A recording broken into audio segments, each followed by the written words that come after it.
So we have the setup for us. So we are now ready to determine the dollar value for the account receivable, inventory, and the account payable. Those will later on drive our cash flow going forward. So we just want to calculate the total amount on average we will be expecting to receive from our customers and the total inventory we expect to sell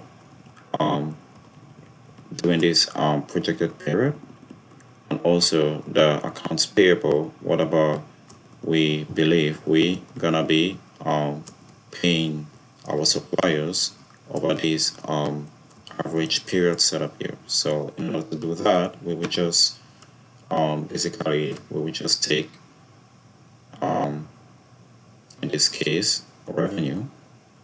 So we know that it is based on revenue for the account receivable, and then we multiply that by the, make sure we're referencing the cell with effort 2 times, and then we multiply that by the total number of days we believe this company will be selling it, which this company will be receiving 8 sales from its customers, multiply that by that amount, and then we divide it by the days in the period. We reference that cell with effort 2 times as well.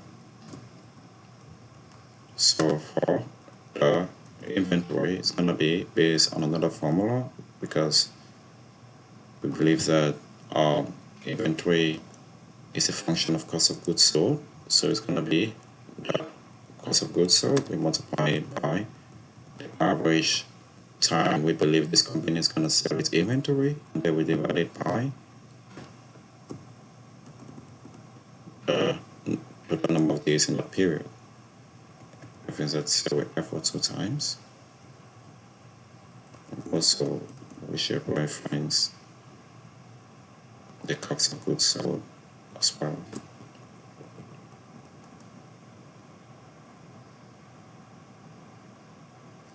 So having them set them down for, you can just copy them and paste all across for the account receivable, but for the inventory and accounts payable, we could just copy this or ESF, this as formulas, since we know that they are both based on, or they are both a function of cost of goods sold. So we have it set up there. So now we have our current assets set up and our current liabilities. So in this case, it's gonna be equal to the sum of the inventory and the account receivable, that is our current assets, and our current liabilities, our accounts payable. So our net working capital is just the difference between the current assets and the current liabilities. You can take this, fill it right with Control R.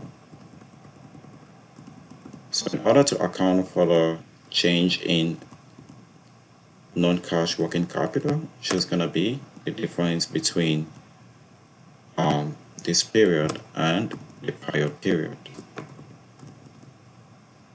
So in this case, we can see that there is an increase in non-cash working capital going forward, but since we want to account for any increase in non-cash working capital as a negative number in our cash flow statement, so we're just going to be referencing to this number. So in order to do that, we will just reverse this formula to appear as a negative number. So we will just go by equal to this year and we deduct the prior year, just like that. We can take this or ESF, this as formulas. So as you can see, we have it set up there for us. So we have increase in non-cash working capital throughout the forecast of this model. So now we're done with the working capital section. We are now ready to determine our depreciation schedule. So we have several things to cover up here.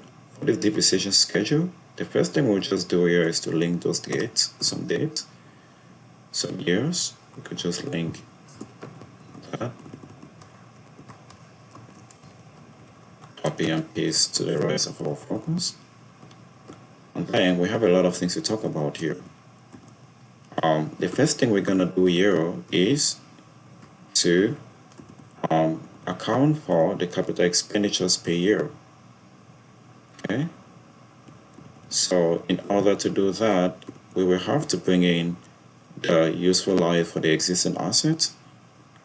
We already have that set up in our transaction section. I will also bring in the PP&E at the end of 2022 as well. We will do that also for the new assets and for the first year accounting depreciation.